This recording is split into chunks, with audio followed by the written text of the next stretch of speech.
విశాఖపట్నం జిల్లా కలెక్టరేట్ వద్ద నిర్వహించిన స్వచ్ఛాంధ్ర స్వర్ణాంధ్ర కార్యక్రమంలో జిల్లా collector MN Harindra Prasad, joint collector Gobbilla Vidyadhari భాగస్వామ్యమై పారిశుద్ధ్య కార్మికులను అభినందించి వారితో కలిసి శుభ్రత పనులు చేపట్టారు.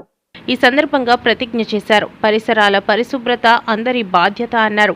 ఆరోగ్య సమాజ స్థాపనలో అందరూ భాగస్వామ్యం కావాలని పిలుపునిచ్చారు.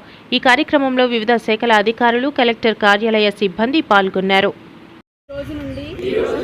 నా తోటి వారికి కూడా స్వచ్ఛతపై మరియు ఒక్కసారి ఉపయోగించి పారవేయు ప్లాస్టిక్ వస్తువులను నివారిస్తూ పునర్వినియోగ వస్తువులను ప్రోత్సహించడంపై అవగాహన కల్పించే దిశగా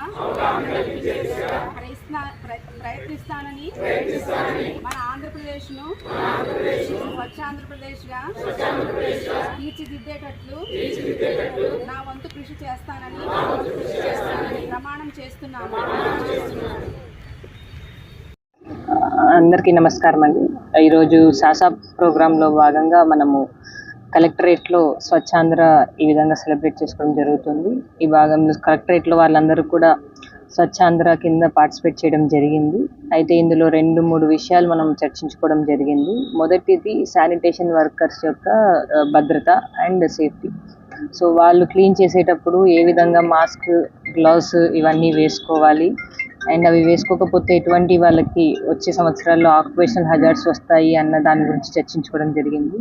అండ్ ఈ నెల మన మెయిన్ ప్రయారిటీ అయినటువంటి నెట్ జీరో, అంటే లిటర్ చాలా తక్కువగా ఉండాలి. లిటర్ వేస్ట్ అనేది చాలా తక్కువ, అంటే వన్ టైం యూస్ ప్లాస్టిక్స్ అవ్వచ్చు, లేదు ఎటువంటివైనా రీయూస్, రీసైకిల్ అనే కాన్సెప్ట్ ఎక్కువ మనం స్ట్రెస్ చేస్తూ వేస్టేజ్ని తగ్గించుకునే అంశంగా ఈరోజు మనం ఇక్కడ సెలబ్రేట్ చేసుకోవడం జరుగుతుంది. అండ్ మనం చూసుకున్నట్లయితే సెగ్రిగేషన్ ఆఫ్ వేస్ట్ మనం ఎన్నో ఇయర్స్ నుంచి చెప్పుకుంటూ వస్తూ ఉన్నాము. సెగ్రిగేషన్లో మనకి 3 రకాల సెగ్రిగేషనే మనకి తెలుసు. సో మనం ఇంకొక వేస్ట్ గత 2-3 ఇయర్స్గా కార్పొరేషన్స్ అవ్వచ్చు, రూరల్ ఏరియాస్ అవ్వచ్చు చూసేది ఏంటంటే ఈ వేస్ట్.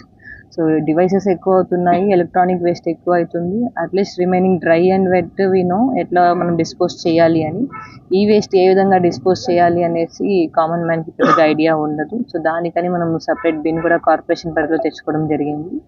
సో ప్రజలందరూ కూడా ఈ వేస్ట్ని దానికి సఫిషియెంట్ ఏదైతే బిన్ డెసిగ్నేట్ చేయబడిందో అందులో వేస్తే కనుక మనము ఈ వేస్ట్ ద్వారా వచ్చే హజార్డస్ కెమికల్స్ అవ్వచ్చు, దానివల్ల జరిగే ground poisoning or water poisoning అంతా కూడా మనం అరికట్టడానికి అవకాశం ఉంటుంది.